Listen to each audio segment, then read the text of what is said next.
Welcome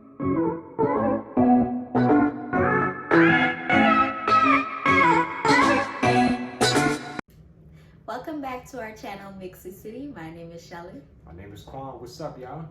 And today we're going to give y'all a few tips on working from home while homeschooling or online school. Right. Dun dun dun. And I know everybody dreading that you got to work in your house, which sound cool, but then now some people are also having to do schooling for the children. So not only you doing your regular job, you're also doing the teacher's job too. Yeah. So shouts out and salute to all of y'all that's out there doing that for real. For real. Yeah. So we're just going to give y'all some tips that been working for us so far. Yeah. Want to start?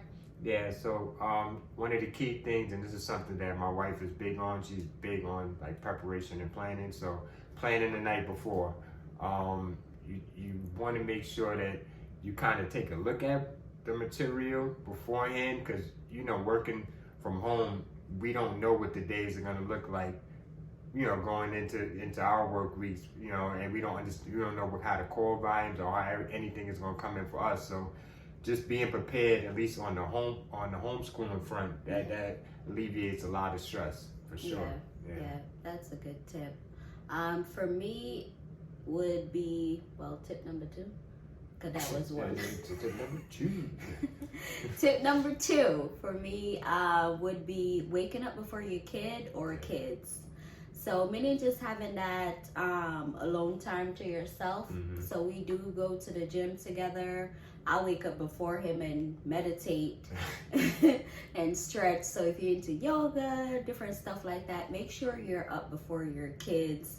So, you just have that peace and quiet. Right. You can breathe in, breathe out before starting your day. Absolutely. And I am working on my meditation. I'm Yeah, starting to incorporate, I haven't done it yet, but I'll let y'all know when I start doing that and getting it, because I'm really a rookie to the meditation. So yeah, definitely something. And I told you, just start out light with just not picking up your phone when you first get up. Just breathe in, breathe out, and express what you're thankful for or what you're grateful for. And yeah, could be as simple as that, just 5 minutes. It's true. That's true. Yeah. But we digress, so let's stay on. So the next thing, like we said, scheduling, waking up before, all those little things are ahead of the game. We'll make sure that their day will move flow as good as it could be, and just be a smooth day on both sides. Another thing, you want to do a fun activity with the child before you even start school. Because remember, when they were in school, a lot of times they're in the playground before they even go and start work. You know what I mean? So they get that time to kind of get all of those early morning jitters and high emotions and energy kind of out of them. Well, some of it, you didn't get all of it out of them, but they at least get to move around before starting work, and that's very important. If you can incorporate that in your schooling day, hey. And just a few tips in case because it depends where you live, right? Mm-hmm. Yeah. So it could be a simple walk around the block. It could be riding, putting them on the scooter. We do basketball too. Well, what happens if you don't? There's some people that you can't go outside.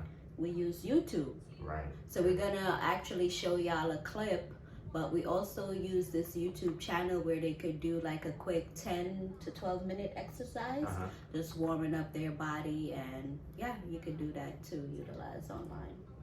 All of these are just, great tips. Just to, again, try to make that day already be planned ahead of time. Like you're not just gun-hoing it and, going on a whim. You have to have a plan. With kids anyway, you have to have a plan to have all the activities set up. Because then you can kind of control, their moods for the day. Because you don't want a moody kid going through this. You don't. Then it's gonna feel like you're pulling teeth. You don't want that. That's true. Next tip we have is to make sure they're taking their breaks. So at school, you do your 15-minute, your little 30-minute lunch, and your last 15. So make sure they're taking those breaks in between. That's very important. Get up and stretch a little bit. Again, If you're able to step outside, get some sun, parents too, like get up from your desk, move around a little bit, step outside, play a quick game of catch, like, you know, those are some of the things that you can do while you're on your break. Yeah, and also in terms of movement, switching rooms. Yeah. Just staying stagnated in one room, kids just in the room, you just drilling the work in that same room. They need to get up and say, hey, I know we did the work here, but maybe let's step outside. Maybe there's some work that you can step out in the front and do. Maybe there's some work you can do in other rooms of the home or apartment. So yeah, if you can change up the scenery a bit for the kid, I think that makes all the difference for the kiddo. Like, you know, because just like you want to kind of just keep trying to stimulate that same kind of feeling they would get in school, obviously. You know. Right.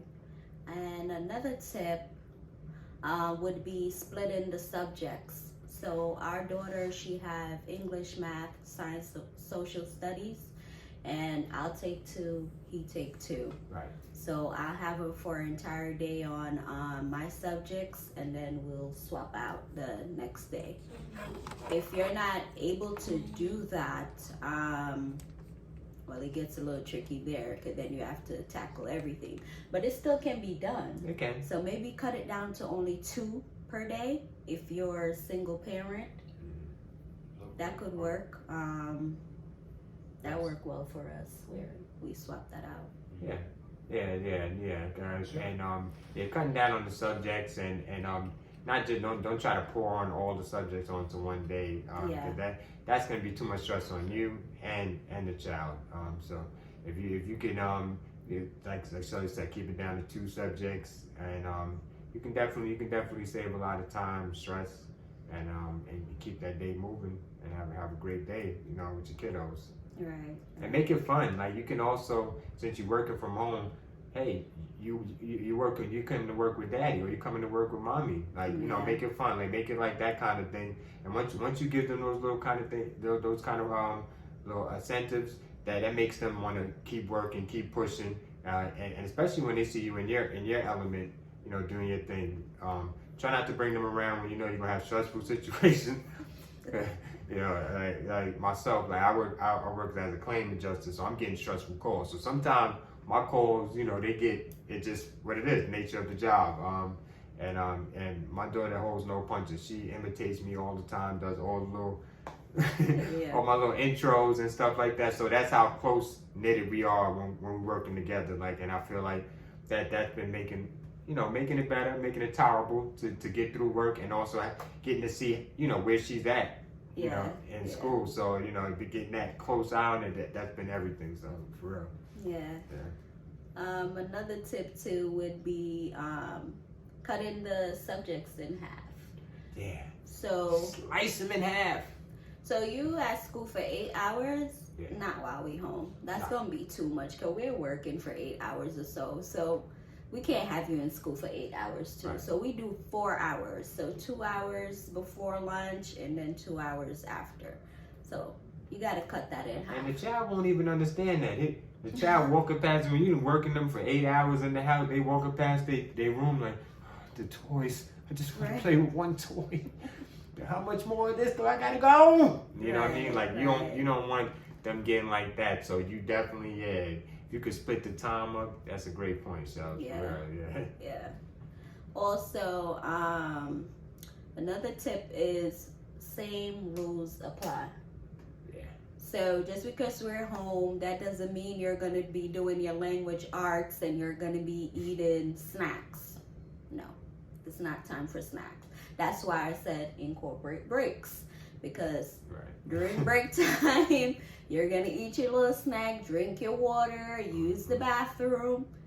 When you're sitting down at your desk, time to focus. Time to work. It's time to work. And you're not coming to the school table with all your little rings and your bracelet and your little crown, and you know what I mean? She bring her dolls. Yeah, dolls all lined up. No, you're not doing that. No, we're coming to work. So you definitely gotta get their mind to kind of separate, because they're in the house, so it's very hard to understand that. Listen, this is in the house. I know usually you'll be in the classroom setting, but this is the classroom setting for now. This is our normal for now, so we just have to all adjust, and that's your way to kind of ease it on in on them. Right.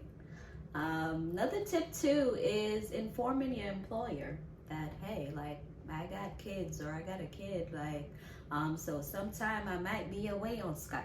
Mm-hmm. Like, you know what I mean? So definitely inform your employer so they know what's going on. And some employers may even offer you different hours that they could work around with you, because they understand, you know, with a pandemic, they understand the situation and the times and the climate of things. So people have been adjusting certain things. So if you speak to an employer, they may can accommodate whatever your school schedule is, and see if you can fit your schedule around that, so there's not so much pressure. So, you know, always, or if you can, communicate with your employer and see what they can offer. Right, that's true. Yeah. And last but not least, breathe. Woosah. breathe, because it's gonna be some days. Like, you know, because you remember, this is your child now, so it's different when they go out to other people, and you know. But now this is your child, so sometimes you can take some things personally. Yeah. You know, and you can't do that. You know, yeah, you want them to always feel positive about the learning environment, and when you need to take that breath, go outside and take that breath. Be honest. Right. Yeah. And it's okay. You don't remember what the verb is. That's okay. That's Right? okay. That's okay.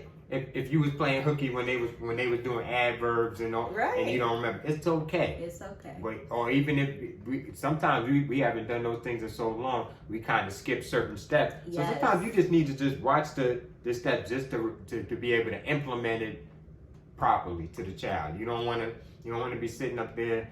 You look frustrated with the work, because that's only going to transfer right on to the baby. So be on point with that.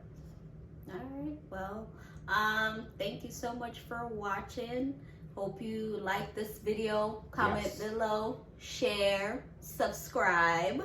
We're trying to get to 1,000 subscribers, you guys. So definitely support our channel. My name is Shelly. My name is Quan, and we love y'all, and we are out. Peace.